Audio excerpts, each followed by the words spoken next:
See ఓటర్ను నమ్ముకో ఉన్నదంతా అమ్ముకో.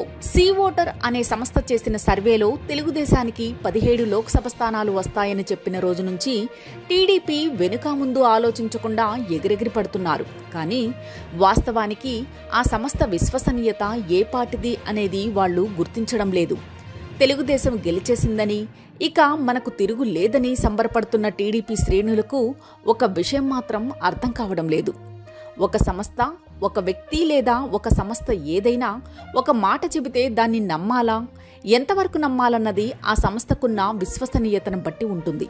గతంలో వాళ్ళు చెప్పిన మాటలు నిజమయ్యాయా లేదా అనేది చూసుకుని వాటిని పరిగణలోకి తీసుకుంటారు. ఇక సీ ఓటర్ సంస్థ 2023లో ఛత్తీస్గఢ్ అసెంబ్లీ ఎన్నికల్లో కాంగ్రెస్కు 53 వరకు సీట్లు వస్తాయని చెప్పగా చివరకు 35 సీట్లే వచ్చాయి. 54 సీట్లతో బీజేపీ అధికారంలోకి వచ్చింది. మధ్యప్రదేశ్లో కాంగ్రెస్కు 133 ఎమ్మెల్యే సీట్లు వస్తాయని చెబితే కేవలం 66 సీట్లే వచ్చాయి. అంతిమంగా 163 సీట్లతో బీజేపీ అధికారాన్ని ఎగరేసుకుపోయింది.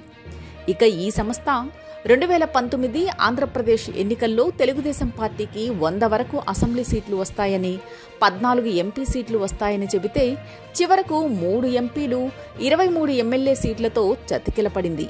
అలాంటి సీ ఓటర్ సర్వే పట్టుకుని తెలుగుదేశం ఎలా సంబరపడిపోతుందో అర్థం కావడం లేదని విశ్లేషకులు నవ్వుకుంటున్నారు.